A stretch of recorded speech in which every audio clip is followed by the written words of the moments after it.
சத்திய வேதம் பக்தரின் கீதம், சுத்தர்கள் போகும் பாதையின் தீபம், உத்தம மார்க்கம் காட்டும். கிறிஸ்துவுக்குள் பிரியமுள்ள சகோதர சகோதரிகளை, நம்முடைய பிதாவாகிய தேவனாலும் கர்த்தராகிய இயேசு கிறிஸ்துவினாலும் கிருபையும் சமாதானமும் உண்டாவதாக என்கிற வாழ்த்துக்களோடு, தேவனுடைய மிகுந்த கிருபையினாலே இந்த நல்ல நாளிலே மீண்டுமாய் நாம் ஒன்று சேரவும், தேவனுடைய மகா பரிசுத்தமான சத்தியங்களை தாவீதினுடைய வாழ்க்கையிலிருந்து தியானிக்கவும் தேவன் நமக்கு கொடுத்திருக்கிற மாபெரும் வாய்ப்புக்காக அவருக்கும் அவருடைய குமாரனுக்கும் மகிமையை செலுத்தி கொண்டு, கடந்த நாட்களில் தாவீதினுடைய வாழ்க்கையிலிருந்து அநேக காரியங்கள் நம்ம கற்று வந்துட்டு இருக்கிறோம். அதுல விசேஷமா சொல்லணும்னா, தாவீதினுடைய வாழ்க்கையில அவர் சந்தித்திட்ட மனுஷர்கள், ஒவ்வொரு கதாபாத்திரங்கள் அவர் சந்திச்சார். நம்ம ஒரு கதாபாத்திரமா தாவீதை பார்க்க ஆரம்பிச்சோம். ஆனா தாவீதினுடைய வாழ்க்கையில் அவர் சந்தித்த கதாபாத்திரங்கள், அவங்க கிட்ட இருந்து நாம கற்றுக்கொள்கிற பாடங்கள், அதை கூட பார்த்துட்டு வந்துட்டு இருக்கிறோம். உதாரணத்துக்கு யார் யாரை சொல்லலாங்க தாவீதினுடைய வாழ்க்கையில் அவர் சந்தித்த மனிதர்கள்னா யார் யாரையெல்லாம் சொல்லலாம்? சவுல், அப்புறம் சாமுவேல், அப்புறம் அப்சலோம், சீமேயி, அப்புறம் வேற யார சொல்லலாம்? யோவாப், அபியத்தார், நாத்தான், பத்சேபால், அப்புறம் இப்படி நிறைய பேரை நம்ம பார்க்கலாம். யோனத்தான், அபிகாயில், கோலியாத், இல்லைங்களா, அப்னேர், மீகால், அம்னோன், இப்படியெல்லாம் அநேக தாவீதினுடைய வாழ்க்கையில வந்து போறாங்க. அவங்க மூலமா கூட நமக்கு ஒரு சில பாடங்கள் என்ன இருக்குன்னா தேவன் அங்க வச்சிருக்கிறார் அப்படின்னு கூட நம்ம பாக்குறோம். இன்னைக்கும் கூட அது சம்பந்தப்பட்ட ஒரு நபரை குறித்து தான் நம்ம பார்க்க போகிறோம். தாவீதினுடைய வாழ்க்கையில சம்பந்தப்பட்ட ஒரு நபர், இது வரைக்கும் பார்க்கணும்னு சொல்லிட்டே இருக்கிறோம். ஆனா பார்க்காதவரை இன்னைக்கு பார்க்க போறோம். யாருங்க அவரு? மேவிபோசேத்தை குறித்து தான் இன்னைக்கு நம்ம பார்க்க போகிறோம். 2 சாமுவேல் 9ஆம் அதிகாரம் 1ல இருந்து. யோனத்தான் நிமித்தம் என்னால் தயவு பெறத்தக்கவன் எவனாவது சவுலின் வீட்டாரில் இன்னும் மீதியா இருக்கிறவன் உண்டா என்று தாவீது கேட்டான். இப்ப தாவீது ராஜாவாயிட்டாரு. சவுலினுடைய குடும்பமே மொத்தமா அழிஞ்சு போச்சு. அவருடைய பிள்ளைகளும் செத்துட்டாங்க. யோனத்தானும் கூட அவருக்கு பிரியமான ஒரு சிநேகிதன், அவரும் கூட மறிச்சிட்டாரு. இப்ப உங்ககிட்ட ஒரு சின்ன கேள்வி, தாவீதுக்கும் யோனத்தானுக்கும் எத்தனை வயசு வித்தியாசம் இருக்கலாம்? கேட்டிருக்க நான் கேள்வி? இல்ல, தாவீதுக்கும் யோனத்தானும் ஒரே வயசு உள்ளவங்களா, இல்ல யோனத்தானுக்கு வயசு ஜாஸ்தி தாவீதுக்கு கம்மியா, இல்ல தாவீதுக்கு வயசு ஜாஸ்தி யோனத்தானுக்கு கம்மியா இருக்குமா? எப்படி இருக்கலாம்? நீங்க என்ன கெஸ் பண்ணிருக்கீங்க? இது வரைக்கும் வேதத்தை வாசிக்கும் போது தாவீதும் யோனத்தானும் உயிரை போல சிநேகித்தார்கள் அப்படியெல்லாம் வசனங்கள் இருக்கு. அதை வச்சு நீங்க என்ன கெஸ் பண்ணி இருக்கிறீங்க? ஒரே வயசு இருக்கும் அப்படின்னு சொல்லி நீங்க நினைக்கலாம், இல்லைங்களா? இப்ப நம்ம ஒரு கேள்வி கேட்டோம்னா, சவுலுக்கு அவருடைய பசங்க அப்படின்னு சொல்லி வரும்போது முதல் பையன் யார் அப்படின்னு சொல்லி நீங்க வேதத்துல பாத்தீங்கன்னா யோனத்தான் தான், சரிங்களா? 2வது பையன் அப்படின்னு சொல்லி பாத்தீங்கன்னா நிறைய பேருடைய பேர் அங்க சொல்லப்பட்டிருக்கு. நம்ம இன்னைக்கு பார்க்க வேணாம், ஏன்னா இது ஒரு கேள்வியா வச்சுக்கோமா. யாருக்கு வயசு தாசின்னு வேணா கண்டுபிடிங்க, சரிங்களா? கண்டுபிடிங்க. அடுத்த வாரத்தில் நம்ம அதை குறித்து தெளிவா நம்ம பார்த்துடலாம். ஏன்னா நானும் அதை குறித்து ஆராய்ச்சி இன்னும் கொஞ்சம் நல்லா பண்ணிட்டு வந்துடுறேன், சரிங்களா? அப்ப பார்க்கும்போது யோனத்தானுக்கும் தாவீதுக்கும் நிறைய வயசு வித்தியாசம் இருக்கிறதுக்கு வாய்ப்பு இருக்கு. அதை எப்படி நம்ம கண்டுபிடிக்கலாம் அப்படின்னா, சவுல் ராஜ்யபாரம் பண்ண ஆரம்பிச்சு எத்தனை வருஷம் கழிச்சு தாவீது பிறகுறாரு? ஏற்கனவே சொன்னதான், வழக்கம் போல நம்ம மறந்துருப்போம், இல்லைங்களா? சரி, மறுபடியும் ஞாபகப்படுத்திக்கலாம். சவுல் ராஜ்யபாரம் பண்ண ஆரம்பிச்சார். எத்தனை வருஷம் ராஜ்யபாரம் பண்ணாரு? 40 வருஷம் ராஜ்யபாரம் பண்ணாரு. அப்ப தாவீது எந்த வருஷத்துல அவர் பிறந்திருக்கணும்? சவுல் ராஜ்யபாரம் பண்ண ஆரம்பிச்ச அந்த 40 வருஷத்துல தாவீது எப்ப பிறந்திருக்கணும்?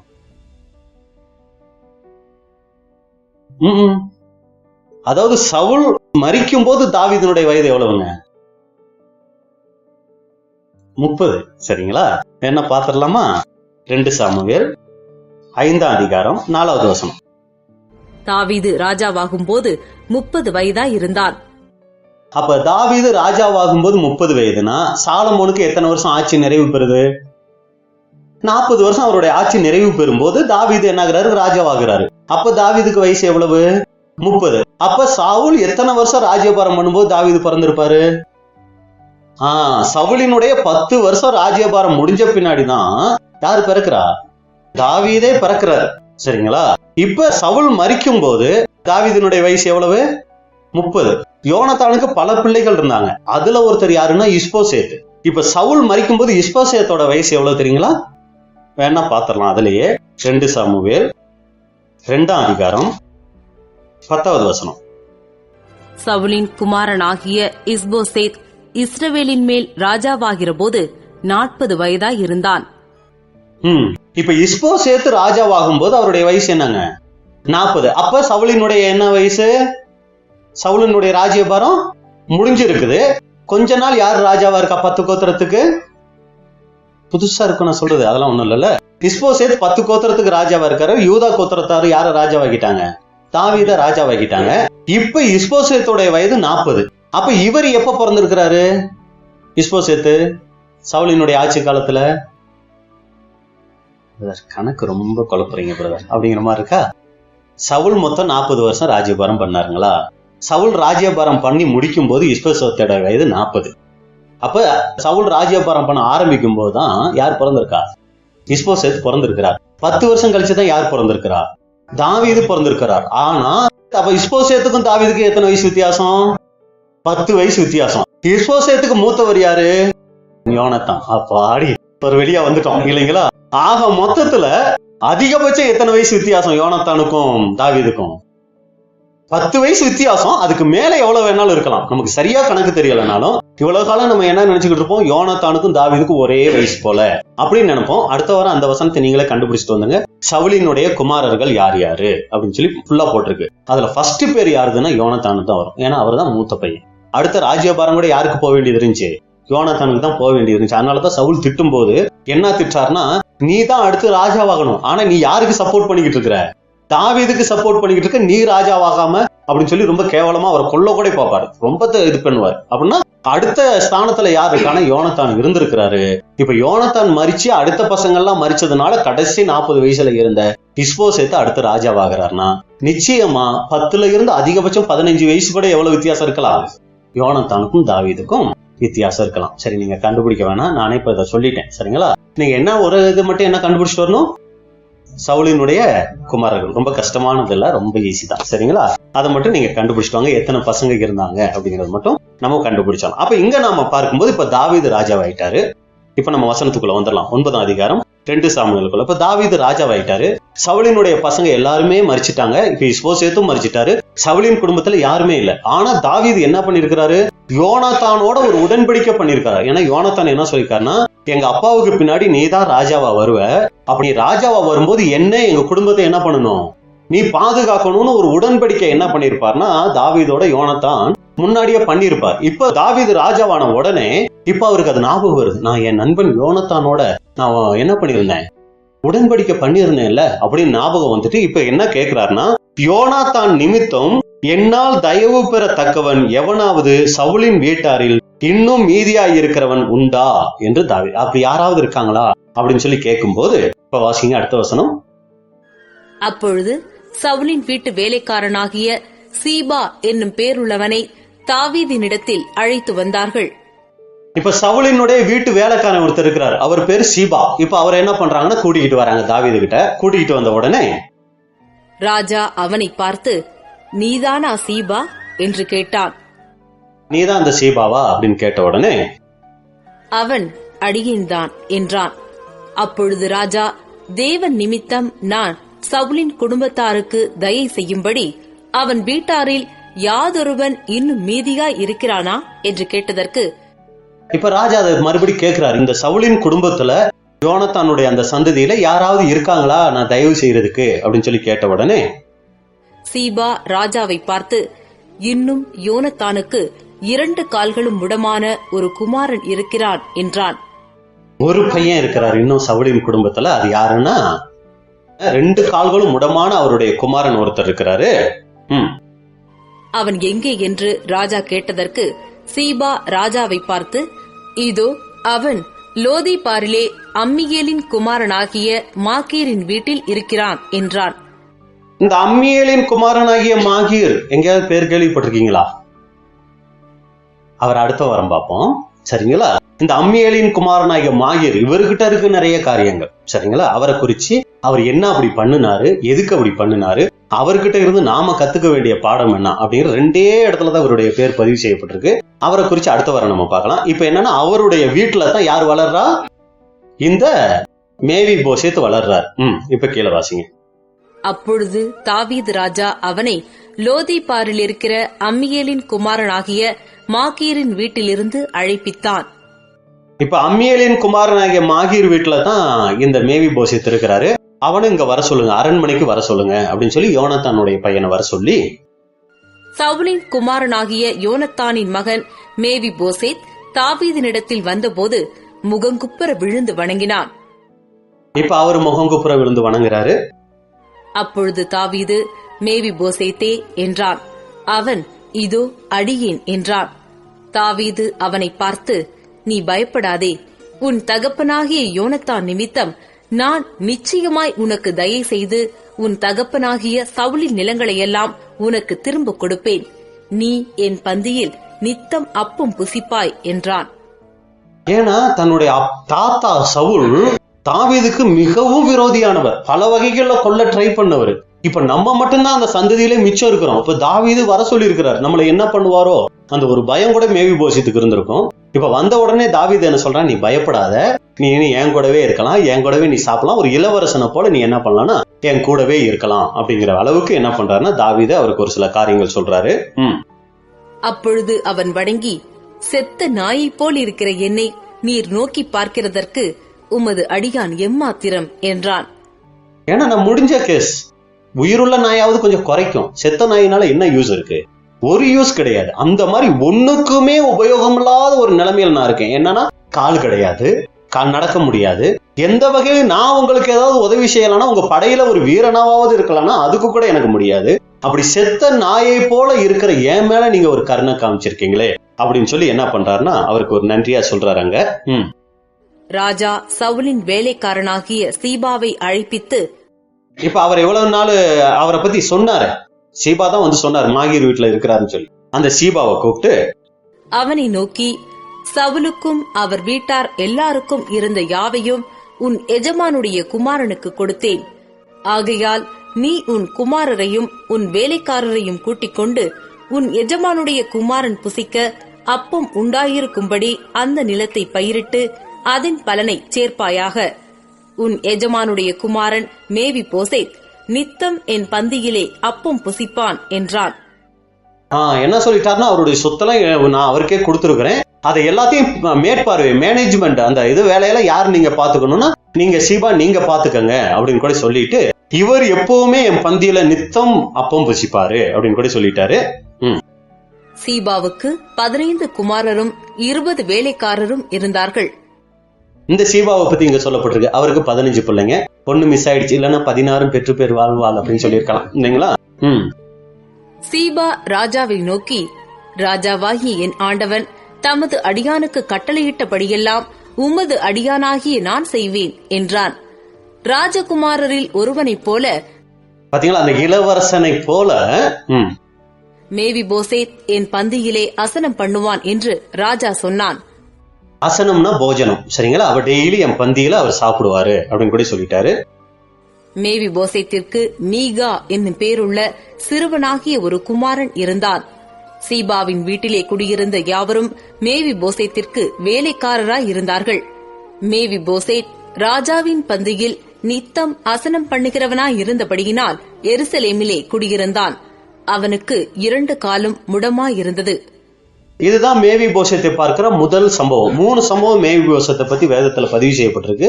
இது நம்ம மேவிபோசேத்தை பார்க்கிற முதல் சம்பவம். அப்ப இந்த சம்பவத்துல ஒரு சில காரியங்கள் இருக்கு, அதை நம்ம பார்த்துட்டு அடுத்த பகுதிக்குள்ள நம்ம போகலாம். அப்ப இதுல நம்ம பார்த்ததுல தாவீது யாருக்கு அடையாளம், அடுத்து யோனத்தான் நிமித்தம் நான் தயவு செய்யறதுக்கு யாராவது இருக்காங்களான்னு கேட்டார்ல, அந்த யோனத்தான் யாருக்கு அடையாளம், அடுத்து இந்த யோனத்தானுடைய பிள்ளை மேவிபோசேத் அவர் யாருக்கு அடையாளம், அடுத்து அந்த மேவிபோசேத் எப்படி இருக்கிறாரு, 2 காலும் முடமா நடக்க முடியாத நிலைமையில இருக்கிறாரே அது எதுக்கு அடையாளம், அடுத்து யோனத்தான் செத்த பின்னாடிதான் யாரு முடமா இருக்கிறா, அதுல உங்களுக்கு ஒன்னும் டவுட் இருக்கா, மறுபடியும் வேணா வாச்சிடலாமா? அதாவது என்னன்னா யோனத்தானுடைய மறைவுக்கு பின்னாடிதான் யாரு என்ன ஆயிடுப்பானா இந்த மேவிபோசேத் என்ன இருக்கிறார்னா அந்த முடமா ஆயிருக்கிறார் அப்படின்னு கூட ஒரு வசனம் வரும். 2 சாமுவேல் 4ஆம் அதிகாரம் 4வது வசனம் வாசிங்க. சவுலின் குமாரன் யோனத்தானுக்கு 2 காலும் முடமான ஒரு குமாரன் இருந்தான். சவுலும் யோனத்தானும் மடிந்த செய்தி யெஸ்ரயேலிலிருந்து வருகிற போது பாத்தீங்களா, சவுலும் யோனாத்தானும் மடிந்த செய்தி. அவர் மடிஞ்ச பின்னாடிதான் அவன் 5 வயதுள்ளவனாய் இருந்தான். 5 வயசு வரைக்கும் காலெல்லாம் நல்லாதான் இருந்துச்சு. அப்பொழுது அவனுடைய தாதி அவனை எடுத்துக்கொண்டு ஓடிப்போனாள். அவள் ஓடிப்போகிற அவசரத்தில் அவன் விழுந்து முடவனானான். கீழே போட்டதுல குழந்தையோட முழங்காலுக்கு கீழே கால் என்ன ஆயிடுச்சு, அடி முடமாயிடுச்சு. அவனுக்கு மேவி போசேத் என்று பேர். அப்ப பாத்தீங்கன்னா இதுதான். அப்ப யோனத்தான் மறைவுக்கு பின்னாடிதான் இவருடைய கால்குலை முடமாயிருக்குது. அது எதை அடையாளப்படுத்துது?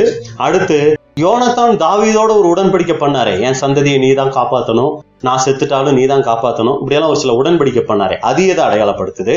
இப்ப யோனத்தானுக்கு ஒரு மிகப்பெரிய பாக்கியம் என்னன்னா, தாவீதோட சரிசமமா உட்கார்ந்து என்ன பண்ணலாம், சாப்பிடலாம். அப்படின்னா ஒரு ராஜகுமாரன் போல இருக்கக்கூடிய ஒரு பாக்கியம் கிடைச்சிருக்குது. நித்தமும் சாப்பிடக்கூடிய ஒரு என்ன ஒரு நாள் கூப்பிட்டு சாப்பாடு கொடுத்து எப்படியோ போன்னு சொல்லி விடுறது இல்ல. டெய்லி தாவீதோடு நித்தம் சாப்பிடக்கூடிய ஒரு பாக்கியம் மேவி போசேத்துக்கு அங்க கிடைச்சிருக்கு.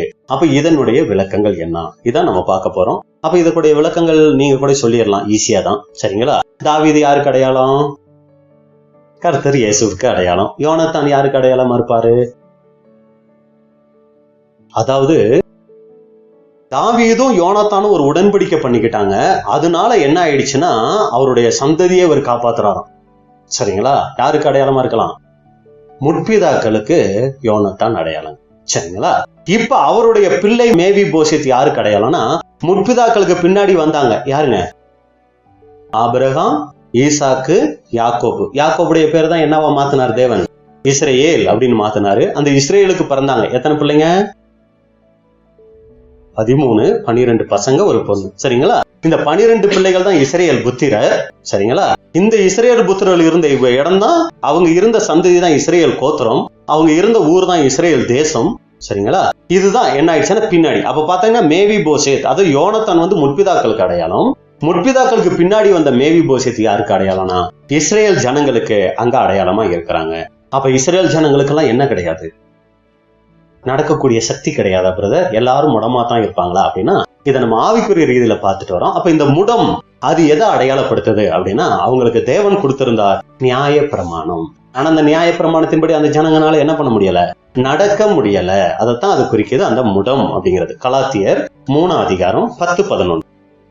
நியாய பிரமாணத்தின் கிரியைக்காரராகிய யாவரும் சாபத்திற்குட்பட்டிருக்கிறார்கள்.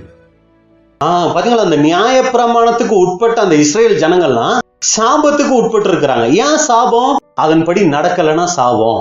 ஏன் எல்லாராலையும் நடக்க முடியல? அது ஒரு பரிபூரணத்துவம் உள்ளவங்க தான் கை கொள்ள முடியும். ஏன்னா நியாய பிரமாணம் பரிபூரணம் உள்ளது. அதனால இஸ்ரேல் ஜனங்களால கடைபிடிக்க முடியல. வாசிங்க.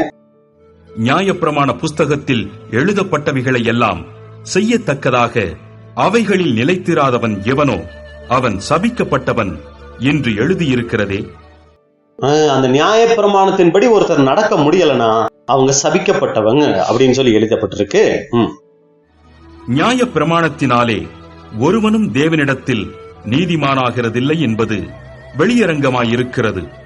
ஏனெனில் விசுவாசத்தினாலே நீதிமான் பிழைப்பான் என்று எழுதியிருக்கிறதே. ஏன்னா அதன்படி யாராலும் நடக்க முடியாது. ஏன் நடக்க முடியாது? ஏன்னா அதுல மட்டும் பரீட்சையில எத்தனை மார்க் வாங்கினாதான் பாஸ்? 100க்கு 100 வாங்கினா தான் பாஸ். 99 வாங்கினாலும் அது ஃபெயிலு. எல்லாத்தையும் கை கொண்டு ஒண்ணுல தவறிட்டாங்கன்னா கூட அவங்கனால என்ன பண்ண முடியாது, மீண்டு வர முடியாது. சாபத்துக்கு தான் அவங்க அடிமையா அங்க இருக்கணும் அப்படின்னு கூட நம்ம பார்க்கிறோம். அந்த வசனம் உங்களுக்கு தெரியும், இருந்தாலும் குறிச்சு வாசிச்சிருங்க. யாக்கோபு 2:10-11. எப்படி எனில், ஒருவன் நியாய பிரமாணம் முழுவதையும் கை கொண்டிருந்தும் ஒன்றிலே தவறினால் எல்லாவற்றிலும் குற்றவாளியாயிருப்பான். எல்லாவற்றிலும் அவர் குற்றவாளியா ஆயிடுவாரு. அதனால என்ன ஆயிடுச்சுன்னா, நியாய பிரமாணத்தின்படி இஸ்ரேல் ஜனங்களால நடக்க முடியல. இதுதான் மேவி போசேத் முடமா இருக்கிறத அங்க அடையாளப்படுத்துது. எப்ப மேவி போசேத் முடமானார்னு பார்த்தோம்? இப்பதான் 2 சாமுவேல் 4:4 நமக்கு ஞாபகம் வரணும். சரிங்களா? அப்ப பார்க்கும்போது யோனத்தானுடைய மறைவுக்கு பின்னாடி அப்ப அது எதை அடையாளப்படுத்துதுன்னா, ஆபிரகாமுடைய சந்ததி அப்படிங்கும்போது, ஆபிரகாம் இருக்கும்போது ஈசாக்கு நல்லாதான் இருந்தார். ஈசாக்கு இருக்கும்போது யாக்கோபு ஓரளவு ஆரம்பத்துல கொஞ்சம் அப்படி இப்படி இருந்தாலும் அவர் நல்லவர் தான். அவர் அப்பா அம்மாவையெல்லாம் ஏமாத்தல. அப்ப பார்த்தா அந்த யாக்கோபு நம்ம பார்க்கும் போதெல்லாம் கெட்டவர் மாதிரியே இருக்குங்க. ஆனா அவர் கெட்டவர் கிடையாது. அவர் ஒவ்வொரு சூழ்நிலையும் நல்லதுதான் செஞ்சிருக்கிறாரு. அதை நம்ம பின்னாடி பார்க்கலாம். அப்ப பார்க்கும்போது யாக்கோபு நல்லவரை தான் இருந்திருக்கிறாரு. அடுத்து நம்ம பார்க்கும்போது யாக்கோபுக்கு அப்புறமும் இஸ்ரேல் ஜனங்கள் எகிப்துக்கு போன பின்னாடி, மோசே வந்த பின்னாடி அவங்க கொஞ்சம் நல்லா திருந்திட்டாங்க. பல குழப்பங்கள் வனாந்திரத்துல பண்ணுனாலும் கானான் தேசத்துக்குள்ள போனவங்களாம் நல்ல ஜனங்களா தான் தேவன் செலக்ட் பண்ணார். அவங்க உள்ள போனவங்க எல்லாரும் நல்லவங்களா தான் இருந்தாங்க. ஆனா ஒரு குறிப்பிட்ட காலத்துக்கு அப்புறம் அந்த இஸ்ரேல் ஜனங்கள் முற்பிதாக்களை போல நடக்க முடியல. நியாயாதிபதிகள் 2ஆம் அதிகாரம் 7ல இருந்து வாசிங்க. யோசுவாவின் சகல நாட்களிலும் கர்த்தர் இஸ்ரவேலுக்காக செய்த அவருடைய பெரிய கிரியைகளை எல்லாம் கண்டவர்களும், யோசுவாவுக்கு பின்பு உயிரோடு இருந்தவர்களும் ஆகிய மூப்பரின் சகல நாட்களிலும் ஜனங்கள் கர்த்தரை சேவித்தார்கள். பாருங்க, இஸ்ரேல் ஜனங்கள் யோசுவாவுக்கு அப்புறம் இருந்த மூப்பர்கள் காலம் வரைக்கும், இத நம்ம பாஷையில சொல்லணும்னா யோனத்தான் மறைவு வரைக்கும் மேவிபோசேத்து என்னதான் பண்ணியிருந்தாரு? நல்லாதான் இருந்தாரு. அப்ப யோசுவாவுக்கு பின்னாடி மூப்பர்கள் இருக்கிற காலம் வரைக்கும் இஸ்ரேல் ஜனங்கள் கர்த்தரை சேவித்தார்கள். நூனின் குமாரனாகிய யோசுவா என்னும் கர்த்தரின் ஊழியக்காரன் 110 வயதுள்ளவனாய் மரணம் அடைந்தான். அவனை எப்பிராயீமின் மலை தேசத்தில் உள்ள காயாஸ் மலைக்கு வடக்கே இருக்கிற அவனுடைய சுதந்திரத்தின் எல்லையாகிய திம்னாத் ஏரேசிலே அடக்கம் பண்ணினார்கள். யோசுவா என்னாகிறாருன்னா மரிக்கிறாரு. அக்காலத்தில் இருந்த அந்த சந்ததியார் எல்லாரும் தங்கள் பிதாக்களுடன் சேர்க்கப்பட்ட பின்பு கர்த்தரையும் அவர் இஸ்ரவேலுக்காக செய்த கிரியையையும் அறியாத வேறொரு சந்ததி அவர்களுக்கு பின் எழும்பிற்று. இதற்கு பின்னாடி எழும்பின இஸ்ரேல் ஜனங்கள். அப்பொழுது இஸ்ரவேல் புத்திரர் கர்த்தரின் பார்வைக்கு பொல்லாப்பானதை செய்து பாகால்களை சேவித்து தங்கள் பிதாக்களை எகிப்து தேசத்திலிருந்து புறப்பட பண்ணின அவர்களுடைய தேவனாகிய கர்த்தரை விட்டு தங்களை சுற்றிலும் இருக்கிற ஜனங்களுடைய தேவர்களாகிய அந்நிய தேவர்களை பின்பற்றி போய் அவர்களை பணிந்து கொண்டு கர்த்தருக்கு கோபமூட்டினார்கள். அந்த நியாய பிரமாணத்தின்படி அவங்க நடக்கல. அதுதான் எது குறிக்குது? இங்க மேவிபோசேத்தினுடைய கால்கள் முடமா இருக்கிறத அது அங்க அடையாளப்படுத்துது அப்படின்னு கூட நம்ம பார்க்கலாம். அப்ப முற்பிதாக்களுக்கு பிற்பாடுதான் இஸ்ரேல் ஜனங்கள் அந்த நியாய பிரமாணத்தின்படி நடக்க முடியாத முடவர்களா அங்க ஆயிட்டாங்க அப்படின்னு கூட நம்ம பார்க்கிறோம். ஆனாலும் முடவர்களா இருந்தா கூட அங்க எப்படி மேவிபோசேத் முடவரா இருந்தா கூட அவருக்கு என்ன ஒரு பெரிய பாக்கியம் கிடைச்சிச்சு? தாவீதோட உட்கார்ந்து சாப்பிடக்கூடிய ஒரு பாக்கியம் கிடைச்சிச்சு. அது எதை அடையாளப்படுத்துது அப்படின்னு சொல்லி பார்க்கும்போது, இந்த இஸ்ரேல் ஜனங்கள் தேவனுடைய வழியில நடக்காத போதும் முற்பிதாக்கள் கிட்ட தேவன் சொன்ன அந்த வாக்குத்தத்தம் காரணமா ஏன் மேவிபோசேத்துக்கு அப்படி ஒரு வாய்ப்பு கிடைச்சிச்சுன்னா, அவர் யோனாத்தானோட என்ன பண்ணியிருந்தாரு? தாவீது உடன்படிக்கை பண்ணியிருந்தார். அதனால இங்க மேவிபோசேத்துக்கு வாய்ப்பு கிடைச்சது போல அங்க தேவன் முற்பிதாக்களுக்கு வாக்குத்தத்தம் பண்ணினார். உன் சந்ததியை நான் ஆசீர்வதிப்பேன், உன் சந்ததியை எப்படியா நான் ஆசீர்வதிப்பேன். இப்படி ஒரு சில காரியங்கள் அவர் சொல்லி இருந்ததின் நிமித்தம் நீங்க ராஜாக்கள் புஸ்தகத்துல கூட பார்க்கலாம், தாவீதுக்கு நான் சொல்லி இருந்தேன், தாவீது நிமித்தம் உங்களை நான் ஒண்ணும் பண்ணல, இப்படி எல்லாம் சொல்லியிருப்பார். அப்ப அந்த முற்பிதாக்களின் நிமித்தம் இப்ப என்ன பண்றாருன்னா, தேவன் அந்த இஸ்ரேல் ஜனங்களை என்ன பண்ணலன்னா முற்றிலுமா அழிச்சிடாம அவங்களுக்கு மிகப்பெரிய ஒரு பாக்கியம் கொடுத்தார். எப்படி அங்க மேவிபோசேத் தாவீதுக்கு முன்னாடி உட்கார்ந்து சாப்பிடக்கூடிய ஒரு வாய்ப்பு கிடைச்சிச்சோ, அதே போல இஸ்ரேல் ஜனங்களுக்கு கர்த்தர் இயேசுவே இங்க வந்தாரு. அவரை நேரடியா பார்க்கக்கூடிய, அவருடைய வார்த்தைகளை நேரடியா கேட்கக்கூடிய பாக்கியம் யாருக்கு கிடைச்சுங்க? அன்னைக்கு இஸ்ரேல் ஜனங்களுக்கு கிடைச்சிச்சு. அப்ப நம்ம பார்க்கும்போது இது ரொம்ப முக்கியமான ஒரு ஆசீர்வாதமா அவங்களுக்கு இருந்துச்சு அப்படின்னு கூட நம்ம பார்க்கிறோம். அப்போஸ்தலர் 13ஆம் அதிகாரம் 46. அப்பொழுது பவுலும் பர்னபாவும் தைரியங்கொண்டு அவர்களை நோக்கி, முதலாவது உங்களுக்கே தேவ வசனத்தை சொல்ல வேண்டியதாயிருந்தது. உங்களுக்கே தேவ வசனத்தை சொல்ல வேண்டியதாய் இருந்தது. இதான் அவங்களுக்கு கிடைச்சிட்ட மிகப்பெரிய ஒரு பாக்கியம். தேவனுடைய வார்த்தை முதலாவது யாருக்கு தான் அப்படின்னா இஸ்ரேல் ஜனம். அதை கர்த்தர் இயேசு கூட சொல்லுவாரு, காணாமல் போன இஸ்ரேல் வீட்டார்கிட்ட மட்டும் போங்க, வேற எங்கேயும் என்ன பண்ணாதீங்க, போகாதீங்க அப்படின்னு சொல்லி அவர் சொல்ற நிறைய புறஜாதிகள் இடத்தில் நீங்கள் போகாமலும்.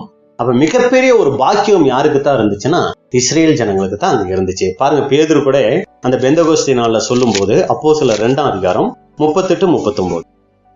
பேதுரு அவர்களை நோக்கி, நீங்கள் மனம் திரும்பி ஒவ்வொருவரும் பாவ மன்னிப்புக்கென்று இயேசு கிறிஸ்துவின் நாமத்தினாலே ஞானஸ்நானம் பெற்றுக் கொள்ளுங்கள்.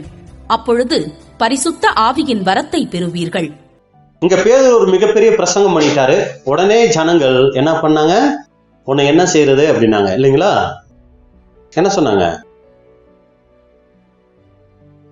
மேல் வசனம். இதை அவர்கள் கேட்டபொழுது இருதயத்திலே குத்தப்பட்டவர்களாகி பேதுருவையும் மற்ற அப்போஸ்தலரையும் பார்த்து, சகோதரரே, நாங்கள் என்ன செய்ய வேண்டும் என்றார்கள். என்னன்னு கேட்டாங்க? நாங்கள் என்ன செய்ய வேணும்னு கேட்டாங்க. நம்மளா இருந்தா என்ன சொல்லியிருப்போம்?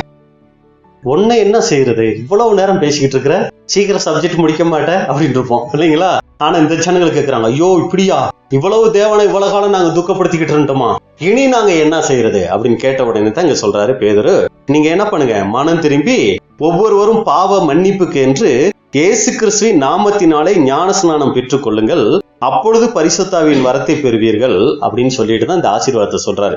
வாக்குத்தத்தமானது உங்களுக்கும் உங்கள் பிள்ளைகளுக்கும் நம்முடைய தேவனாகிய கர்த்தர் வரவழைக்கும் தூரத்தில் உள்ள யாவருக்கும் உண்டாயிருக்கு. இங்க புறஜாதிகளை பத்தி சொல்லவே இல்லை, ஏன்னா அப்ப அவங்களுக்கே தெரியாது புறஜாதிகளுக்கு இவ்வளவு பெரிய ஆசீர்வாதம் இருக்குங்கிறதே அப்போஸ்தலர் 10ஆம் அதிகாரத்துக்கு அப்புறம் தான் பேதுருவுக்கே தெரிஞ்சு. சரிங்களா? அப்ப இங்க பார்க்கும்போது முழுக்க முழுக்க இஸ்ரேல் ஜனங்களுக்கு கொடுக்கப்பட்டிருந்த அந்த மிகப்பெரிய ஆசீர்வாதத்தை தான் குறிக்குது. மேவிபோசேத்து தினமும் தாவீதினுடைய பந்தியில அமர்ந்து சாப்பிடக்கூடிய பாக்கியம். டெய்லி அப்படிங்கிறது எதை குறிக்குதுன்னா, டெய்லி அந்த 3 வருஷம் என்ன பண்ண ஆரம்பிச்சாங்க, கர்த்தர் இயேசுவை பார்த்தாங்க, அவருடைய போதனையை கேட்டாங்க, அற்புத அடையாளத்தை பார்த்தாங்க. இந்த மாதிரி ஒரு பாக்கியமுள்ள ஜனங்கள் அதுக்கு முன்னாடியும் பின்னாடியும் இருந்திருக்கிறதுக்கு வாய்ப்பே இல்ல. ஏன்னா தேவனுடைய குமாரனே பூமிக்கு வந்திருக்கிறார், ஒரு பரிபூர்ண மனுஷனே பூமியில உலாவுறாரு, அவரை நேரடியா பார்க்கக்கூடிய ஒரு பாக்கியம். பாருங்க, நீங்களா அந்த நடிகர்கள் இருக்கிறாங்க, நல்லா சினிமாவுல பாக்குறாங்க, நம்ம ஊருக்கு வந்துட்டாராம் அப்படின்ன உடனே இந்த ஜனங்கள் என்ன ஆக ஆரம்பிக்கிறாங்க, அவரை நேரடி, அதுக்கு தானே அரசியல் எல்லாம் அவங்கள காமிக்கிறாங்க, அவங்கள நேரடியா பாக்குறதுக்கு இவங்க முட்டி மோதி ஓடுறதெல்லாம் பாத்தீங்கன்னா அப்படி போய் செத்தவங்களாம் இருக்கிறாங்க. எங்க ஊர்ல ஒரு தடவை ரொம்ப காலத்துக்கு முன்னாடி சிவாஜி கணேசன் வந்தாரு, அவரை பாக்குறதுக்கு போயிட்டு ஒரே லாரியில ஏகப்பட்ட பேர் ஏறி அந்த லாரி கவுந்து அதுல 10 பேர் ஒரே டைம்ல செத்து. அப்ப என்ன ஆனா ஒரு கவர்ச்சி அவங்களுக்கு. பாருங்க, அழிஞ்சு போற ஒரு மனுஷன், பாவத்துல நிறைஞ்ச மனுஷன் மாய்மாலம் பண்றதுல அவர் என்னவா, அவரை போல அப்படியே மாய்மாலம் பண்ணி நடிக்க முடியாது. அந்த அளவுக்கு அழுகாதவங்களே என்ன பண்ணிடுவாரு, நடிப்புல அழுக வச்சிருவார். இப்படிப்பட்ட ஒரு மனுஷனை பார்க்க போய் 10 பேர் சாகுறாங்கன்னா, மேசியா அந்த பூமிக்கு வந்தார் அப்படின்னா அது எவ்வளவு பெரிய ஒரு பாக்கியம். அவரை கண்ணுக்கு முன்னாடி பார்க்க, அதான் நம்ம பார்க்கிறோம் சேபாவின் ராஜஸ்திரியில இல்லைங்களா, ஒரு சாதாரண மனுஷன் சாலமோனை பார்க்கறதுக்கு அந்த அம்மா அவ்வளோ பிரயாசம் எடுத்தாங்க அப்படின்னு சொல்லி பார்க்கும் போது, கர்த்தர் இயேசுவை பார்த்த அந்த இஸ்ரேல் ஜனங்கள் எவ்வளவு கொடுத்து வச்சவங்க. இதைத்தான் அடையாளப்படுத்துது. தாவீதினுடைய பந்தியில நேருக்கு நேர் முகமுகமா பார்த்து சாப்பிடக்கூடிய ஒரு பாக்கியம் அங்க மேவிபோசேத்துக்கு கிடைச்சிச்சு. அப்ப இதுல நம்ம பார்த்துட்ட விஷயத்துல எதை சொல்லலாம் அப்படின்னா, தாவீது கர்த்தர் இயேசுவுக்கு அடையாளம், யோனத்தான் முற்பிதாக்களுக்கு அடையாளம், யோனத்தானுடைய பிள்ளை மேவிபோசேத் இஸ்ரேல் ஜனங்களுக்கு அடையாளம். முடமான கால்களோட மேவிபோசேத் இருந்தது அந்த இஸ்ரேல் ஜனங்கள்னால நியாய பிரமாணத்தின்படி நடக்க முடியாததை அது அடையாளப்படுத்துது. யோனத்தானுடைய மறைவுக்கு பின்னாடிதான் இப்படி ஆச்சுன்னா, முற்பிதாக்களினுடைய மறைவுகளுக்கு விசேஷமா யோசுவா அவங்க எல்லாம் மரிச்சதுக்கு அப்புறம் தான் இஸ்ரேல் ஜனங்கள் இந்த அளவுக்கு நியாய பிரமாணத்துக்கு படி நடக்க முடியாம முடமானாங்க அப்படிங்கறத அது குறிக்குது. யோனத்தான் தாவீதோடு செஞ்ச அந்த உடன்படிக்கை முற்பிதாக்களோடு தேவன் செஞ்ச உடன்படிக்கைக்கு அடையாளமா இருக்கு. இப்ப தாவீதும் மேவிபோசேத்தும் அமர்ந்து சாப்பிடுகிறது இஸ்ரேல் ஜனங்களுக்கு அன்னைக்கு கிடைச்ச மிகப்பெரிய ஒரு பாக்கியம். நித்தமும் சாப்பிட்டது, அனுதினமும் கர்த்தர் இயேசுவை முகமுகமா பார்க்க அவருடைய போதகத்தை கேட்கக்கூடிய பாக்கியம் அவங்களுக்கு கிடைச்சதான் இந்த முதல் பகுதி அங்க அடையாளப்படுத்துது. புரிஞ்சு போச்சுங்களா? இப்ப 2 சாமுவேல் 15ஆம் அதிகாரம் 13-14 வசனம். அதை அறிவிக்கிற ஒருவன் தாவீதினிடத்தில் வந்து, இஸ்ரவேலில் ஒவ்வொருவருடைய இருதயமும் அப்சலோமை பற்றி போகிறது என்றான். இப்ப என்ன ஆயிடுச்சு, அப்சலோம் வந்துட்டாரு, ராஜ்யபாரத்தை புடுங்கிட்டாரு. தாவீது இப்ப அந்த செய்தியை கேள்விப்படுறாரு, அப்சலோம் ராஜாவாகிறதுக்கு விரும்பிட்டாரு, எல்லாரும் அதை விரும்புறாங்க, எல்லாரும் அப்சலோமை நேசிக்க ஆரம்பிச்சிட்டாங்க அப்படிங்கிற செய்தி கேள்விப்பட்ட உடனே அப்பொழுது தாவீது எருசலேமிலே தன்னிடத்தில் உள்ள தன்னுடைய எல்லா ஊழியக்காரரையும் நோக்கி, எழுந்து ஓடிப்போவோம், இல்லாவிட்டால் நாம் அப்சலோமுக்கு தப்ப இடமில்லை, அவன் தீவிரித்து நம்மிடத்தில் வந்து நம்மை பிடித்து நம்மேல் பொல்லாப்பு வரப்பண்ணி நகரத்தை பட்டய கருக்கினால் சங்காரம் பண்ணாதபடிக்கு தீவிரமாய் புறப்படுங்கள் என்றான். உடனே நம்ம இந்த பட்டணத்தை விட்டு வெளியில போயிடணும் அப்படின்னு சொல்லி இப்ப என்ன ஆயிட்டாரு, தாவீது அங்க இருந்து கிளம்பிட்டார். இப்ப கிளம்பி அவர் வனாந்திர மார்க்கமா போய்கிட்டு இருக்கும் போது நடந்த சம்பவத்தை தான் 16ஆம் அதிகாரம் 1வது வசனம் வாசிங்க. தாவீது மலை உச்சியிலிருந்து சற்றப்புறம் நடந்து போன போது, இதோ மேவிபோசேத்தின் காரியக்காரனாகிய சீபா. யாருங்க இந்த சீபா? அது எங்க சபைக்கு வர சிஸ்டர் அப்படியெல்லாம் யோசிச்சிடாதீங்க, இது ஒரு ஆணை குறிக்குது, சீபா. சரிங்களா? இப்ப இவர் யாருன்னா அன்னைக்கு பொறுப்பா ஒப்படைச்சிருந்தாரு ஒரு மேனேஜர் மாதிரி மேவி போசத்துக்கு. அவர் தான் யாருன்னா அந்த சீபா. இப்ப சீபா என்ன பண்றாருன்னா தாவீதை பாக்குறதுக்கு வராரு. தாவீது ராஜ்யபாரத்தை இழந்து போயிட்டு இருக்கிறாரு, ஒரு துக்ககரமான ஒரு பாடுள்ள சூழ்நிலைக்குள்ள போயிட்டு இருக்கிறாரு. இந்த நேரத்துல சீபா எதுக்கு வரார்? வந்து பொதிகளை சுமக்கிற 2 கழுதைகளை ஓட்டிக் கொண்டு வந்து அவனை சந்தித்தான். அவைகளில் 200 அப்பங்களும். அந்த தாவீதை சந்திக்க வரும்போது அவர் சில பொருட்கள் கொண்டு வராரு. அது என்னன்னா 200 அப்பம் கொண்டு வராரு, வற்றலான 100 திராட்சைப்பழ குலைகளும். வற்றலான 100 திராட்சைப்பழ குலைகள் கொண்டு வர. அதெல்லாம் சாப்பிட்டா நல்ல ஆரோக்கியமா ஸ்ட்ரென்த் கிடைக்கும். சரிங்களா? அப்ப ஸ்ட்ரென்த் கிடைக்கும், அதுக்காக அது. அப்புறம் வசந்த காலத்து பலனான 100 குலைகளும் 1 துருத்தி திராட்சை ரசமும் இருந்தது. குடிக்கிறதுக்கு 1 துருச்சி திராட்சை ரசம். ராஜா சீபாவை பார்த்து, இவைகள் என்னத்திற்கு என்று கேட்டதற்கு, ஏயா இவ்வளவு கொண்டு வர, இதெல்லாம் என்னத்துக்கு அப்படின்னு கேட்டா சீபா சொல்றாரு, சீபா, கழுதைகள் ராஜாவின் வீட்டார் ஏறுகிறதற்கும். எதுக்கு 2 கழுதைனா ராஜா நீங்க உங்க வீட்டார் ஏறுறதுக்கு. அப்பங்களும் பழங்களும் வாலிபர் புசிக்கிறதற்கும், திராட்சை ரசம் வனாந்தரத்தில் விடாய்த்து போனவர்கள் குடிக்கிறதற்குமே என்றான். ஏன்னா நீங்க ரொம்ப தூரம் போயிட்டு இருக்கிறீங்க, ரொம்ப டயர்ட் ஆயிடுவீங்க, அதனால உங்களுக்கு இதெல்லாம் எடுத்துட்டு வந்தேன் அப்படின்னு கூட சொல்றாரு. அப்பொழுது ராஜா, உன் ஆண்டவனுடைய குமாரன் எங்கே என்று கேட்டதற்கு, ஏன்னா மேனேஜர் வந்திருக்கிறாரு, முதலாளியை காணாமே, டெய்லி உட்காந்து சாப்பிட்டு வராச்சே, இப்ப நம்ம ஓடிட்டு இருக்கிறோம், ஆளை காணாமே, எங்கப்பா உங்க ஓனரு, எங்க மேவி போசத்தை காணா அப்படின்னு சொல்லி கேட்டா, சீபா ராஜாவை நோக்கி, எருசலேமில் இருக்கிறான். அவர் எருசலேம்ல தான் இருக்கிறாரு. இன்று இஸ்ரவேல் வீட்டார் என் தகப்பனுடைய ராஜ்யத்தை என் வசமாய் திரும்ப பண்ணுவார்கள் என்றான் என்று சொன்னான். தாவீது ஏமாத்தி எங்க அப்பா கிட்ட இருந்து ராஜ்யபாரத்தை வாங்கிட்டாரு, மறுபடியும் அந்த ராஜ்யபாரம் யாருக்கு வரப்போகுது? எனக்கே வரப்போகுதுன்னு சொல்லிக்கிட்டு இருக்கிறாராம் மேவி போசே தங்க அரண்மனையில. அப்பொழுது ராஜா சீபாவை நோக்கி, அப்ப உடனே ராஜா சீபாவை பார்த்து என்ன சொல்றாருன்னா, மேவி போசேத்திற்கு உண்டானதெல்லாம் உன்னுடையதாயிற்று என்றான். உன்னை மேனேஜரா வச்சனே, இனி அதுக்கு ஓனரே யாரு?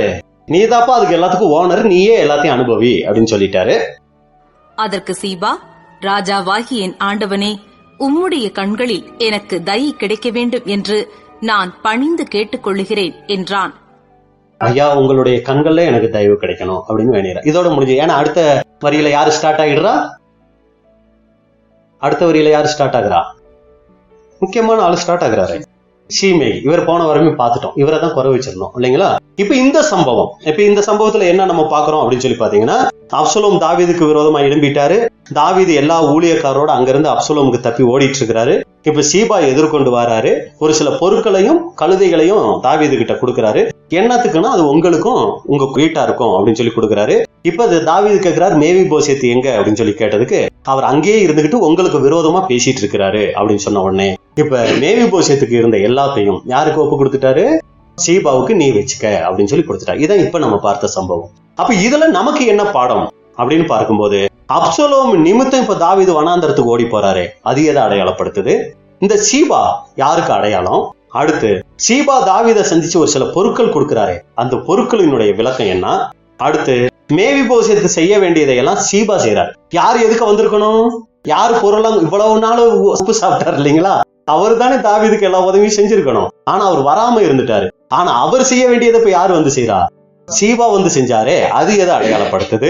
அடுத்து தாவீது மேவி போசத்தோட போகாம தாவீதை தவறா பேசி புறக்கணிச்சாரே, அது எதை அடையாளப்படுத்துது? அடுத்து மேவி போசத்தோட ஆசீர்வாதம் முழுக்க யாருக்கு போயிடுச்சு? சீபாவுக்கு போயிடுச்சு, அது எதை அடையாளப்படுத்துது? வேலைக்காரனா இருந்த சீபா இப்ப மேவி போசத்தோட இடத்துக்கு வந்துட்டார். அதாவது மேனேஜர் போஸ்டிங்ல இருந்து இப்ப என்ன ஆயிட்டாரு? ஓனர் ஆயிட்டாரு. இது எதை அடையாளப்படுத்துது அப்படின்னு சொல்லி நம்ம பார்க்கும்போது, இப்ப அப்சலோம் நிமித்தம் தாவீது வனாந்தரத்துக்கு போனது எதை குறிக்குதுன்னா, தாவீது கர்த்தர் இயேசுவுக்கு அடையாளம், பிளஸ் சபைக்கும் அடையாளம். சரிங்களா?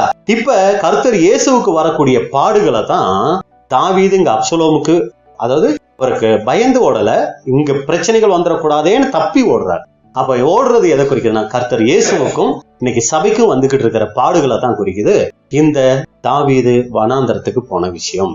இப்ப சீபா வந்து தாவீதை சந்திக்கிறாரே, அது எதை குறிக்குது அப்படின்னா, சீபா மேவி போசத்தோட வேலைக்காரன். அதாவது யாரு மேல இருக்கிறா? மேவி போசத்து மேலான நிலைமையில இருக்கிறார், சீபா அதுக்கு கீழான நிலைமையில இருக்கிறாரு. ஆனாலும் கூட கீழான நிலைமையில இருந்தாலும் ஞானமா ஒரு காரியம் செஞ்சிட்டார். என்ன அப்படின்னா, துன்ப நேரத்துல தாவீதை பின்பற்றி போறதுக்கு யார் முடிவு பண்ணிட்டா? சீபா அங்க முடிவு பண்ணிட்டார். மேவிபோசேத்து செய்ய வேண்டியதையெல்லாம் சீபா செஞ்சிட்டாரு. அப்ப சீபா யாருக்கு அடையாளம்னா, மேவிபோசேத்து இஸ்ரேல் ஜனங்களுக்கு அடையாளம். அவங்களுக்கு கீழான நிலைமையில இருந்த புறஜாதி ஜனங்களுக்கு அடையாளம் தான் இந்த சீபா. சரிங்களா? இப்ப இந்த சீபா இஸ்ரேல் ஜனங்களை காட்டிலும் ஆசீர்வாதம் குறைஞ்ச ஒரு நிலைமையில இருந்த புறஜாதிகளுக்கு அடையாளமா இருக்கிறாரு. இப்ப சீபா கொண்டு வந்தாரே தாவீதுக்கு, அந்த பொருட்கள்லாம் என்ன அப்படின்னு சொல்லி பார்க்கும்போது 2 கழுதை அப்படின்னு பாக்குறோம். அப்ப கழுதையினாலே அது எதை குறிக்கும்?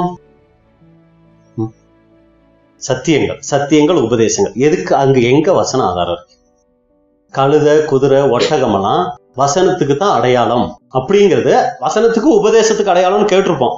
ஏன்னா ஈசாக்கின் திருமணத்துல அந்த ஒட்டகம், அப்ப 10 ஒட்டகம் 10 விதமான உபதேசம், அந்த உபதேசத்தின் பாதையில தான் இன்னைக்கு சபை பிரயாணம் பண்ணுது. கடைசியா போய் யாரை பாத்துறோம்? ரெபேக்காள் ஈசாக்க பார்த்த மாதிரி நம்ம கூட ஒரு நாள் யாரை பாத்துருவோம்? கர்த்தர் இயேசுவை பாத்துருவோம். அப்படியெல்லாம் ஐயோ கேட்ட மாதிரி தான் இருக்கு, அது கனவுலையா நேர்லையா அப்படிங்கிற மாதிரி பாக்குறீங்க இல்லைங்களா? இதெல்லாம் நம்ம ஃபாலோப்ல கேட்டதுதான் இல்லைங்களா? புதுசா இருக்கா? இல்ல. சரி, இப்ப கழுதை, ஒட்டகம், குதிரை எல்லாம் உபதேசத்துக்கு அடையாளம் நம்ம போய் வெளியிலேயே யாரோ ஒருத்தர் சொல்றோம்னு வச்சுக்குவோம். சரி, அதுக்கு எங்க வசனம் சொல்லுங்க அப்படின்னு சொல்லி கேட்டாங்கன்னா எதை வசனம் ஆதாரமா காமிப்போம்? சரி, நம்ம பாத்திரலாம். ஏசாயா 31 அதிகாரம் 3வது வசனம். எகிப்தியர் தெய்வம் அல்ல, மனுஷர் தானே, அவர்களுடைய குதிரைகள் ஆவி அல்ல. எகிப்தியர் எல்லாம் ஒன்னும் தெய்வம் கிடையாது. நீங்க எகிப்தியர் மேல வைக்கிற ஒரு நம்பிக்கைய தேவன் மேல வைக்க மாட்டேங்கிறீங்க. எகிப்தியர் வந்தா நம்மளை காப்பாத்துவாங்க, அப்பளோ நம்புறீங்க எகிப்தியர் மேல. ஆனா தேவன் நம்மளை காப்பாத்துவாரு, அந்த ஒரு நம்பிக்கை உங்ககிட்ட இல்லையே. எகிப்தியர் யாருங்க? மனுஷர் தானே அப்படின்னு தான் ஏசாயா சொல்றாரு. எகிப்தியர் யாரு? மனுஷர் தானே. அவர்களுடைய குதிரைகள் ஆவி அல்ல, மாம்சம் தானே. அவங்க குதிரைகள் ஒன்னும் தேவனுடைய வார்த்தை அல்ல. ஆவினா என்னதுங்க? அது வார்த்தை, சுவாசம், சிந்தை, 3ஐயும் குறிக்கும். இங்க அவர்களுடைய குதிரைகள் தேவனுடைய வார்த்தையெல்லாம் ஒண்ணும் இல்ல. ஏன்னா தேவனுடைய வார்த்தைக்கு தான் என்ன இருக்குது? வல்லமை இருக்கு. அந்த குதிரைகளுக்கு ஒண்ணும் அவ்வளவு ஒண்ணும் பெரிய வல்லமை கிடையாது. அது என்ன? அது குதிரை தானே. அது ஒண்ணும் தேவனுடைய வார்த்தைக்கு இருக்கிற வல்லமை கிடையாது. நீங்க எகிப்தியர் வந்து அவங்க குதிரைகளை வந்து உங்களை அவங்க காப்பாத்துறத காட்டலாம், தேவன் அவருடைய வார்த்தையை அனுப்பிச்சா போதும் உங்களை என்ன பண்ணிடுவாரு? காப்பாத்திடுவார். சவுண்டே வராது. சரிங்களா? காப்பாத்திடுவார். கர்த்தர் தமது கரத்தை நீட்டுவார், அப்பொழுது சகாயம் செய்கிறவனும் இடறி சகாயம் பெறுகிறவனும் விழுந்து அனைவரும் ஏகமாய் அழிந்து போவார்கள். அப்ப இங்கதான் வசனம் நமக்கு ஆதாரம் இருக்குது. குதிரைகள் எதுக்கு அடையாளம்? ஆவிதானே அப்படின்னு என்ன அர்த்தம்? வார்த்தை. அப்ப உபதேசம், சத்தியம், இதுக்குதான் ஒட்டகம், கழுதை, குதிரை இதெல்லாம் அடையாளமா அங்க இருக்குங்க. சரிங்களா? இப்ப இங்க பார்க்கும்போது 2 கழுதையா கொண்டு வந்தாரு. சரி, இருக்கீங்க. அப்ப 2 கழுதை கொண்டு வந்தாரு. அது எதுக்கு அடையாளம்? ஒண்ணு புதிய ஏற்பாடு, இன்னொன்னு பழைய ஏற்பாடு. அப்ப இங்க வந்து தாவீதை நம்ம எடுத்துக்க கூடாது. யார குடிக்கணும்? சபை வகுப்பா. இந்த சபை வகுப்பா இந்த வனாந்திர ஓட்டத்துல பிரயாணம் பண்றதுக்கு அவங்களுக்கு முக்கியமா 2 தேவை. ஒண்ணு பழைய ஏற்பாடும் புதிய ஏற்பாடும் இருந்தாதான் அவங்க என்ன பண்ண முடியும்? இந்த பிரயாணத்துல செல்ல முடியும். அப்ப 2 கழுதைகள் புதிய ஏற்பாடையும் பழைய ஏற்பாடையும் குறிக்குது. யார் ஏறி போறதுக்கு? தாவீது ஏறி போறதுக்கு. அப்படின்னா இன்னைக்கு மாம்சத்துல இருக்கிற சபை பிரயாணம் பண்ணுகிறதுக்கு இந்த கழுதைகள் தேவையா இருக்கு. அடுத்து திராட்சை குலைகள் கொண்டு வராரு. அது எதை குறிக்குது? திராட்சைனாலே திராட்சை ரசம், திராட்சை பழம், இதெல்லாம் எதை குறிக்கும் தெரியுங்களா? ஆசீர்வாதம். ஏன்னா கானான் தேசத்துக்கு போயிட்டு 2 பேர் என்ன பண்ணிட்டு வந்தாங்க? ஒரு கொலை திராட்சைய 2 பேர் தூக்கிட்டு வந்தாங்க. அநேகமா அது யாரா இருந்திருக்கிறதுக்கு வாய்ப்பு இருக்கு. ஒண்ணு காலைக்கும். ஏன்னா அவங்க தான் அந்த விசுவாசத்தோட பேசினாங்க. அதனால மேக்சிமம் அவங்க தான் தூக்கிட்டு வந்திருக்கணும். சரிங்களா? அப்ப பார்க்கும்போது திராட்சை அது எதை குறிக்குதுன்னா ஆசீர்வாதங்களை குறிக்குது. அடுத்து 200 அப்பங்கள். அது எதை குறிக்கும்? மனுஷன் அப்பத்தினாலே மாத்திரம் அல்ல, தேவனுடைய அப்ப தேவனுடைய சத்திய வசனங்களை குறிக்குது. அது அடுத்து வற்றலான 100 திராட்சை குலைகள், பாதுகாக்கப்பட்ட பழைய ஏற்பாட்டின் பரிபூர்ண சத்தியங்கள், தீர்க்க தரிசனங்கள். அப்ப இதை குறித்து சகோதரர் சொல்லும் போது, இயேசு கிறிஸ்து வந்திருக்கக்கூடிய காலத்தை வசந்த காலம் என்கிறோம். அந்த காலத்தில், அதாவது கடைசி காலத்தில் வெளியாகக்கூடிய பரிபூரணமான புதிய சத்தியங்களை இது குறிக்குது. இப்ப சீபா தாவீதுக்கு கொண்டு வந்தது எதை குறிக்குதுன்னா, சீபா புறஜாதிகளுக்கு அடையாளம். இப்ப தாவீது சபை வகுப்பாருக்கு அடையாளம். இந்த சபை வகுப்பாருக்குள்ள இருக்கிற புறஜாதியாரா இருக்கிற சகோதரர்கள், இவங்க மூலமா இன்னைக்கு என்ன ஆகிட்டு இருக்குன்னா இந்த சத்தியங்கள் கொடுக்கப்படுது. இவங்க தான் இந்த பிரயாணமும், அவங்களும் இந்த பிரயாணத்துலதான் இருக்கிறாங்க.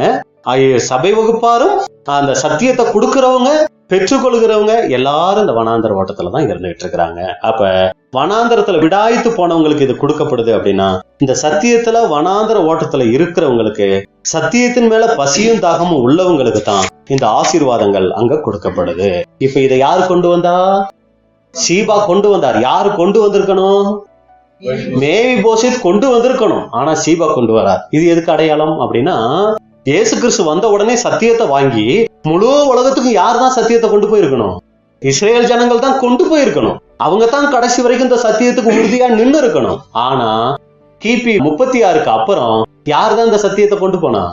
புறஜாதிகள் தான் கொண்டு போனாங்க. மேவிபோசேத் அமைதியா இருந்துட்டாரு, புறஜாதிகள் தான் அங்க கொண்டு போனாங்க அப்படின்னு கூட பார்க்கிறோம். அப்ப தாவீது போகும்போது மேவிபோசேத் உடன் போகாம அரண்மனையிலேயே இருந்து கொண்டு, இன்று இஸ்ரேல் வீட்டார் என் தகப்பனுடைய ராஜ்யத்தை என் வசமாய் திரும்ப பண்ணுவார்கள் அப்படின்னு நினைச்சுக்கிட்டு இருந்தாரே, அது எதை குறிக்குது அப்படின்னு சொல்லி பாத்தீங்கன்னா, கர்த்தர் இயேசு பூமிக்கு வந்திருக்கிறார். அவரை கர்த்தர் இயேசுவா இவங்களுக்கு ஏத்துக்க முடியல, அவரை பின்பற்றுறதுக்கு மனசு இல்ல.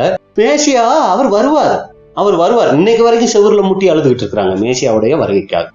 இதைத்தான் குறிக்குது மேவிபோசேத் அங்க சொன்ன ஒரு காரியம். அடுத்து இப்ப என்ன ஆயிடுச்சுன்னா, உடனே தாவீது என்ன சொல்றாரு சீபா கிட்ட? மேவிபோசேத்துக்கு இருந்தது எல்லாம் யாருக்குங்க? 4 வாசிங்க, 16. அப்பொழுது ராஜா சீபாவை நோக்கி, மேவிபோசேத்திற்கு உண்டானதெல்லாம் உன்னுடையதாயிற்று என்றான். அப்ப சீபா அப்படிங்கிற பேரினுடைய அர்த்தம் என்ன தெரியுங்களா? சிலை. அப்ப புறஜாதிகளா சிலை வணக்கத்திற்குள்ள இருந்த இந்த புறஜாதிகளுக்கு தான் தேவன் கொடுத்துட்டாரு இஸ்ரேல் ஜனங்களுக்கு இருந்த அந்த மிகப்பெரிய ஆசீர்வாதம். ஏன்னா பவுல் நிறைய இடத்துல அப்போஸ்தலன் சொல்வார், இதுவரைக்கும் நாங்க உங்ககிட்ட வந்து சத்தியம் பேசிக்கிட்டு இருந்தோம், ஆனா நீங்க இந்த சத்தியத்துக்கு கீழ்ப்படியல, அதனால நாங்க யாருக்கிட்ட போறோம்? புறஜாதிகளுக்கு போறோம். அப்ப பார்க்கும்போது மேவிபோசேத்துக்கு இருந்த அந்த ஒரு பாக்கியம் இப்ப யாருக்கு போயிடுச்சு? சீபாவுக்கு போயிடுச்சு. இஸ்ரேல் ஜனங்களுக்கு இருந்த அந்த ஒரு ஆசீர்வாதம் புறஜாதிகளுக்கு அங்க போயிடுச்சு அப்படின்னு கூட நம்ம பார்க்கிறோம். சீபா வேலைக்காரனா இருந்த போதிலும் இப்போது மிகப்பெரிய மேலான கௌரவமான நிலைமைக்கு வந்துட்டார்னா, நாய்களை போல எண்ணப்பட்டுக்கிட்டு இருந்த புறஜாதிகள் ஒரு தேவனுடைய பிள்ளைங்கிற அந்தஸ்துக்கு என்னவாயிட்டாங்க? அங்க வந்துட்டாங்க. இதுதான் இது குறிக்குது. புரிஞ்சு போச்சுங்களா? அப்ப இதுல நம்ம இப்ப பார்த்துட்ட 2வது சம்பவத்துல நம்ம பார்த்துட்ட விஷயம், அப்சலோம் நிமித்தம் தாவீது வனாந்தரத்துக்கு ஓடி போனது எதை குறிக்குதுன்னா, கர்த்தர் இயேசு பிளஸ் சபைக்கு இந்த உலகத்துல வருகிற பாடுகள். இப்ப சீபா யாருக்கு அடையாளம்னா புறஜாதிகளுக்கு அடையாளம். சீபா தாவீதை சந்திச்சு ஒரு சில பொருட்களை கொடுக்கறது எதை குறிக்குதுன்னா, இன்னைக்கு இந்த சத்தியத்துக்குள்ள இருக்கிற புறஜாதிகள்ல இருந்து சத்தியத்துக்குள்ள வந்துட்ட சகோதரர்கள், இந்த சத்தியத்துல ஓடிக்கொண்டிருக்கிற சகோதர சகோதரிகளுக்கு கொடுக்கிற, அதாவது அந்த விடாய்த்து போகாம இந்த ஓட்டத்தை நல்ல முறையில ஓடுறதுக்கு அவங்க கொடுக்கிற ஆகாரங்கள், சத்திய வார்த்தைகள். எதுல இருந்து? புதிய ஏற்பாடு பழைய ஏற்பாட்டுல இருந்து ஆசீர்வாதமான மேலான ஆசீர்வாதத்துக்குரிய சத்தியங்களை அது குறிக்குது அப்படின்னு கூட நம்ம பார்க்கிறோம். தாவீதோடு மேவிபோசேத் போகாம தாவீதை தவறா பேசி புறக்கணிச்சது அன்னைக்கு இஸ்ரேல் ஜனங்கள் இயேசு கிறிஸ்து மேசியாவை ஏத்துக்காம அவரை புறக்கணிச்சிட்டது அது குறிக்குது. மேவிபோசேத்தோட ஆசீர்வாதம் சீபாவுக்கு போயிட்டது எதை குறிக்குது அப்படின்னா, இஸ்ரேல் ஜனங்களுக்கு இருந்த அந்த ஆசீர்வாதம் கிபி 36ஓட முடிஞ்சு புறஜாதிகளுக்கு வந்துட்டதை அது குறிக்குது. வேலைக்காரனா இருந்த சீபா இப்ப மேவிபோசேத்தோட இடத்துக்கு போயிட்டாருங்கிறது, இஸ்ரேல் ஜனங்களுக்கு தான் அந்த சபை வாய்ப்பு இருந்துச்சு, ஆனா அந்த ஆசீர்வாதம் யாருக்கு போயிடுச்சுங்க? புறஜாதிகளுக்கு போயிடுச்சு. சரி, இப்ப அடுத்த சம்பவத்துக்குள்ள போயிடலாங்களா? சரி, இப்ப அடுத்த சம்பவம் எங்க பதிவு செய்யப்பட்டிருக்குன்னா 2 சாமுவேல் 19ஆம் அதிகாரம் 24 இருந்து 30 வரை. சவுலின் குமாரனாகிய மேவிபோசேத்தும் இப்ப தாவீது எல்லாம் முடிஞ்சு அப்சலோம் எல்லாம் மரிச்சு திரும்பி வந்துகிட்டு இருக்கிறாரு. திரும்பி வரும்போது ராஜாவுக்கு எதிர்கொண்டு வந்தான். இப்ப யாரு வர்றா? ராஜா திரும்பி வரும்போது மேவிபோசேத் ஃபர்ஸ்ட் ஆளா அங்க வந்துட்டு இருக்காரு. சீமையை ஏற்கனவே வந்துட்டாரு. சீமையை ஏற்கனவே வந்துட்டாரா? அதுக்கு பின்னாடி வந்தாரா? இதுக்கு முன்னாடி வந்துட்டாரு. இப்ப மேவிபோசேத் வராரு. என்ன வச்சுக்கிட்டு வந்தாரு, எப்படி நடந்து வந்தாருன்னு தெரியும். எனக்கு ஆள் இல்ல, அவர் ஏதோ குதிரை மேல ஏதோ வச்சு எழுதி வந்திருக்கலாம். எப்படி வந்தாரு? ஆக வராரு. வந்த உடனே ராஜா போன நாள் முதல் அவன் சமாதானத்தோட திரும்பி வருகிற நாள் மட்டும் அவன் தன் கால்களை சுத்தம் பண்ணவும் இல்லை, அவர் கால் கழுவல, தன் தாடியை சவரம் பண்ணவும் இல்லை, சேவ் பண்ணல, தன் வஸ்திரங்களை வெளுக்கவும் இல்லை, அவர் டிரெஸ் கூட என்ன பண்ணல, துவைக்க கொடுக்கல. அவன் எருசலேமிலிருந்து ராஜாவுக்கு எதிர்கொண்டு வருகிற போது ராஜா அவனை பார்த்து, மேவிபோசேத்தே, நீ என்னோடு கூட வராமல் போனதென்ன என்று கேட்டான். என்ன மேவிபோசேத் இப்படி பண்ணிட்ட? அப்சலோமுக்கு தப்பி ஓடும்போது எத்தனையோ பேர் என்னை பின்பற்றி வந்தாங்களே, ஆனா உன்னை ஏன் பந்தியில உட்கார வச்சு சாப்பாடு கொடுத்துக்கிட்டு இருந்தேன் மேவிபோசேத், நீ வராம போயிட்டியே அப்படின்னு கேட்ட உடனே இப்ப மேவிபோசேத் என்ன சொல்றாரு? அதற்கு அவன், ராஜாவாகிய என் ஆண்டவனே, என் வேலைக்காரன் என்னை மோசம் போக்கினான். உமது அடியானாகிய நான் முடவனானபடியினால் அது சீபா என்ன மோசம் பண்ணிட்டாங்க ராஜா. நான் கால் நல்லா இருந்தா நானே ஓடி வந்திருப்பேன், ஆனா என் கால் முடமா இருந்துச்சா, அதனால ஒரு கழுதையின் மேல் சேணம் வைத்து அதன் மேல் ஏறி ராஜாவோடே கூட போகிறேன் என்று அடியேன் சொன்னேன். நான் அந்த சீபா கிட்ட சொன்னேன், எனக்கு ஒரு சேனை வச்சு கொடு, நான் அது மேல ஏறி நானும் தாவீதோட நானும் கூட வனாந்திரத்து நானும் அவரோட கூட போறேன்னு சொன்னேன். அவன் ராஜாவாகிய என் ஆண்டவனிடத்தில் உமது அடியான் மேல் வீண் பழி சொன்னான். ஆனா அவன் இங்க வந்து என்னை பத்தி உங்ககிட்ட தப்பு தப்பா சொல்லியிருக்கான் ராஜா அப்படின்னு சொல்றாரு. ராஜாவாகிய என் ஆண்டவனோ தேவனுடைய தூதனைப் போல இருக்கிறார். உமது பார்வைக்கு நலமாய் தோன்றுகிறபடி செய்யும். இப்ப நீங்க திரும்பி வந்துட்டீங்க ராஜா, இனி பிரச்சனை இல்ல, உங்களுக்கு எது நல்லதோ அதை செய்யுங்க அப்படின்னு கூட சொல்றாரு. ராஜாவாகிய என் ஆண்டவனுக்கு முன்பாக என் தகப்பன் வீட்டார் எல்லாரும் சாவுக்கு ஏதுவா இருந்தார்களே ஒழிய, எங்க அப்பாவுடைய வம்சமே உங்களுக்கு எதிரியா இருந்தாங்க, எல்லாரும் சாகுறதுக்கான நீங்க ராஜாவாயிருக்கீங்க, அவங்களாம் சாகுறதுக்கு பாத்திரமா இருந்தாங்க, மற்றபடி அல்ல. ஆனாலும் உமது பந்தியிலே சாப்பிடுகிறவர்களோடே உமது அடியேனை வைத்தீர். ஆனா ஒரு செத்த நாய போல இருந்த என்னை கூப்பிட்டு உங்க பந்தியில உட்கார வச்சு சாப்பாடு கொடுத்தீங்கல்ல. இன்னும் நான் ராஜாவிடத்தில் முறையிட இனி எனக்கு என்ன நியாயம் இருக்கிறது என்றான். இனி நான் என்ன ராஜா நான் சொல்றதுக்கு இருக்கு? அப்பொழுது ராஜா அவனை பார்த்து, உன் காரியத்தை குறித்து அதிகமாய் பேசுவானேன், நீயும் சீபாவும் நிலத்தை பங்கிட்டுக் கொள்ளுங்கள் என்று நான் சொல்லுகிறேன் என்றான். எதுக்கு மேவிபோசேத் ஜாஸ்தி பேசிட்டு, அதெல்லாம் ஒண்ணு வேணாம், நீயும் சீபாவும் என்ன பண்ணுங்க, நிலத்தை பங்கிட்டுக்கங்க அப்படின்னு சொல்லிட்டாரு. அதற்கு மேவிபோசேத் ராஜாவை நோக்கி, ராஜாவாகிய என் ஆண்டவன் சமாதானத்தோடே தம்முடைய வீட்டிற்கு வந்திருக்கும் போது நீங்க சமாதானமா திரும்பி வந்துட்டீங்க, அவனே எல்லாவற்றையும் எடுத்துக் கொள்ளட்டும் என்றான். அவனே எல்லாத்தையும் எடுத்துக்கிட்டு, நான் தான் டெய்லி உங்க வீட்லயே உட்காந்து சாப்பிட போறேனே, இனி எதுக்கு அந்த எனக்கு சொத்தெல்லாம் ஒண்ணு வேணாம், அவனையும் எடுத்துக்கட்டும் அப்படின்னு சொல்றதோட இங்க என்ன ஆயிடுச்சு, அந்த மேவிபோசேத்தினுடைய வாழ்க்கை, அதாவது அவரை பற்றிய சம்பவங்கள் இங்க என்ன ஆயிடுச்சுன்னா முடிவுக்கு வருது. இப்ப தாவீது மீண்டும் திரும்பி வர்றது எதை குறிக்குது? மேவிபோசேத்துடைய காலு சுத்தம் பண்ணாம இருந்தாரே அது எதை குறிக்குது? தாடியெல்லாம் வச்சுக்கிட்டு இருந்தாரே அது எதை குறிக்குது? மேவிபோசேத் தாவீதோட போகாம இருந்தாரே அது எதை குறிக்குது? கடைசியா மேவிபோசேத் பெற்ற ஆசீர்வாதம் ஃபர்ஸ்ட் பெற்ற ஆசீர்வாதம் போல இருந்துச்சா, இப்ப கொஞ்சம் கம்மிங்களா ஜாஸ்தியாச்சா? ஃபர்ஸ்ட் மேவிபோசேத்துக்கு ஒரு ஆசீர்வாதம் கொடுத்திருந்தாரு தாவீது, இப்ப மேவிபோசேத்துக்கு ஒரு ஆசீர்வாதம் கொடுக்கிறாரு. அது முன்ன இருந்த ஆசீர்வாதம் அளவுக்கு இருந்துச்சா, கம்மியாச்சா, ஜாஸ்தியாச்சா? கம்மியாயிடுச்சு. முன்ன வந்து எல்லாத்துக்கும் ஓனரு, இப்ப பார்ட்னர், புரியுதுங்களா? பங்கிட்டு கொள்ளுங்கள் அப்படின்னா அவருக்கு பாதி இவருக்கு பாதி. இப்ப கம்மியா இருக்கா ஜாஸ்தியா இருக்கா? கம்மியா இருக்க. இது எதை குறிக்குது? அடுத்து முக்கியமான ஒரு கேள்வி, சீபா சொன்னது உண்மையா, மேவிபோசேத் சொன்னது உண்மையா? சீபா சொல்றாரு அவர் அங்க பேனாத்திட்டு இருக்க, இனி ராஜ்யம் எங்களுக்கு தான் அப்படின்னு சொல்லிக்கிட்டு இருந்தாருன்னு சீபா வந்து சொன்னாரு. ஆனா மேவிபோசேத் தாடியோட ட்ரெஸ் எல்லாம் வெளுக்காம காலெல்லாம் கழுவாம வந்து, ராஜா சேனை வச்சு கொடுன்னு கேட்டேன் ராஜா, ஆனா சேனை வச்சு கொடுக்காம வந்து உங்க கிட்ட வந்து என்னை பத்தி தப்பு தப்பா சொல்லிட்டாரு ராஜா, நான் என்ன ராஜா பண்ண முடியும், 2 காலம் மடம், நான் என்ன செய்வேன் அப்படின்னு சொல்லி இவர் வந்து இங்க சொல்றாரு இல்லைங்களா? யாரு சொன்னது உண்மை? சீபா சொன்னது உண்மையா, மேவிபோசேத் சொன்னது உண்மையா? இந்த காரியங்களினுடைய விளக்கம் என்ன அப்படிங்கறத கர்த்தருக்கு சித்தமான அடுத்த வாரம் பார்ப்போம். பொறுமையோடு கேட்டவங்களை தேவன் ஆசீர்வதிப்பார்கள்.